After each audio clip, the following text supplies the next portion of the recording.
Hello and welcome to Bloomberg Quint IPO Adda. The second largest IPO of 2019 opens today. Sterling and Wilson Solar, world's largest solar EPC solution provider, is looking to raise as much as 3,125 crore rupees from the primary markets. The IPO is a complete offer for sale where the two promoters will be selling their stake in this company. Now, to give us more details on the offer, joining us now on the show is Khurshed, Daruvala, the chairman, and Bikesh, Ogra, the global CEO of the company. So, sir, now you have received a good anchor book for this year and for this IPO. So how was the overall demand and what were your interactions with the anchor investors ahead of the IPO?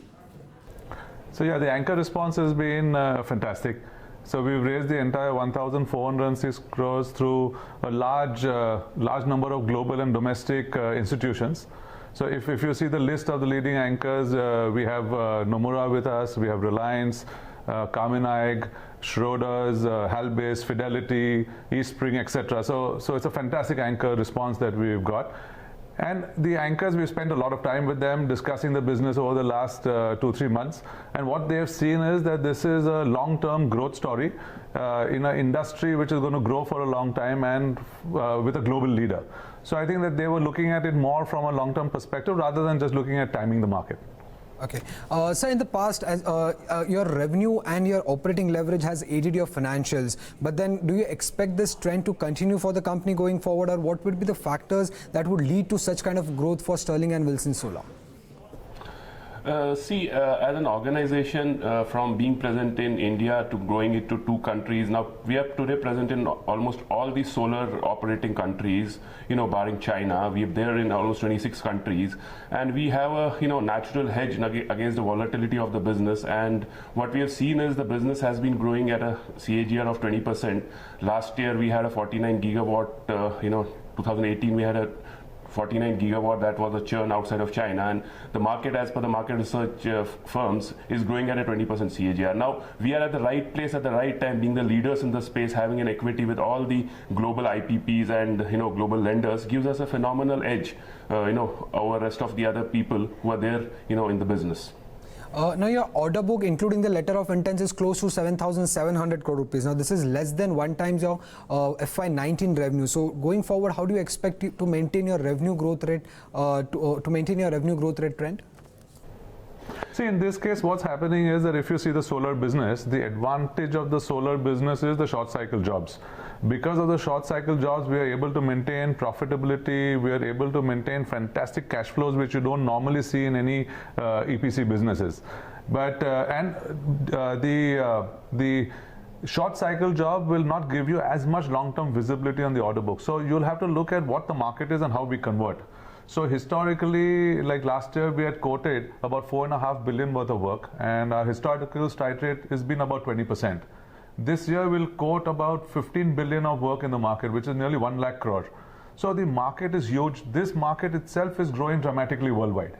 So it is a belief that you are in a large market, you are the leader, and you've been converting historically, and there's no reason why we should not see great conversion ratios going up in the future.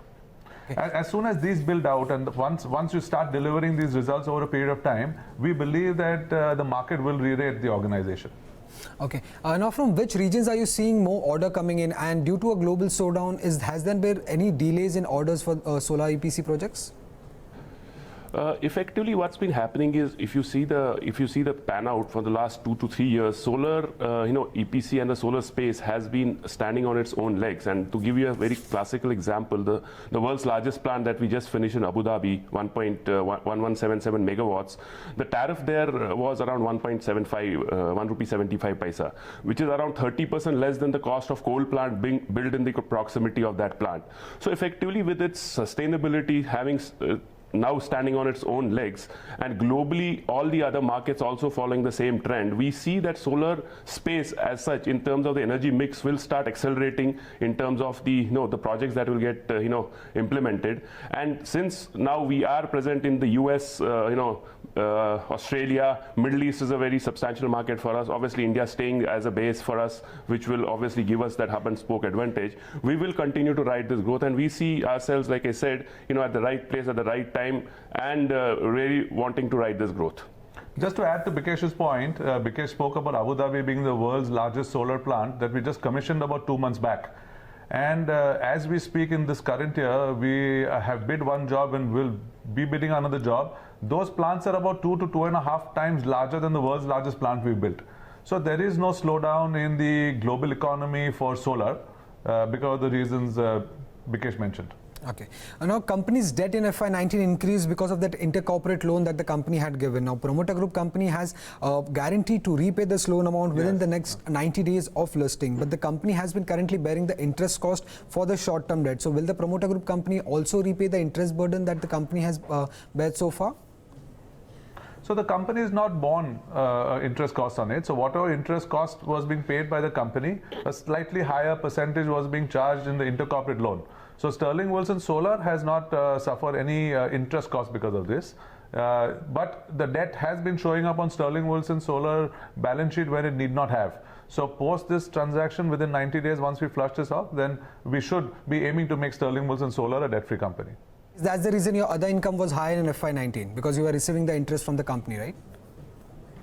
Yes, that's right, yeah. Okay. So at one point of time, there was money of the company itself, and then there was borrowed money. So as a combination, yes, the interest income was much higher. Okay. Now, for the last two financial years, if you see, your EBITDA margins have remained largely stable at close to 7.8%. So are there more levers which could push the margins on the higher side, or will it sustain at this current levels of around 7.8%? As you grow in scale, as we have said that we've grown to 26 countries, as you grow in scale, we see not a very substantial but a nominal leverage coming on the operating side, wherein we would be able to save on certain portion on the overheads, maybe a 75 basis points, and that is what we see the lever coming in terms of the efficiencies building on the operating side. And just a financial question that I wanted to know, is there any specific reason why your employee cost almost doubled in financial year 2019 compared to last year? See, because of this expansion that we're having globally, like typically one of the large markets where we invested into people and teams was the US, right? So we spent nearly $6 million, majority of that on people, creating a base in the US last year to grow in the future, right? And this year, we do expect a large amount of work coming out from the US. Similarly, Australia. So last year has actually been, or last year and a half has been a time of expansion, and expansion for us means people. And the benefits of that we see accruing in the future.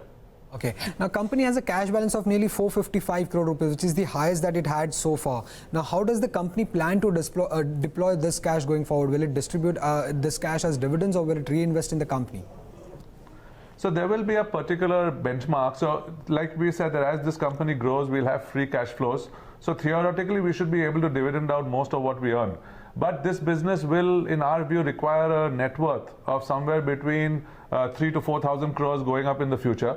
So we will have a good dividend policy, giving out substantial dividend right now, but going up in the future, once you cross that threshold of 3 to 4,000 crores, then a majority of the cash earned in those years can be dividend out. Okay. Lastly, sir, what would be the key growth drivers for the company over the next 2 to 3 years? See, for us, the key growth drivers has been the expansion that we've been, that has been happening. Like what Khurshed mentioned, we expanded in multiple geographies, last couple of years, and out there, markets like US, Australia, they are, sustainably growing, at a very good CAGR out there, and the Middle East, the markets where we are very, very dominantly present, will give us a phenomenal growth driving, opportunities. And since we are all present in all of these geographies, it will help us grow the business the way we are aspiring it to be grown. And we have a combination, just to add to this, we have a combination, we've got about 25 global large IPPs who drive a majority of the global business. And since we are the only global company that they can partner with, we are seeing a huge traction in that. So in fact, one of the large global oil majors with whom we had worked in for renewables in Maharashtra, we are now working with them in the US, then they've given us a project in Australia. So we are seeing that a lot of our customers are now taking us global, and there are certain customers who are regional and want to go global, and we are able to take them along. So I think this is becoming a very excellent relationship for both our customers and ourselves. Well, that would be all, sir. Thank you for speaking to Bloomberg Quint. Thank you. It's been a pleasure. Thanks. Thank you.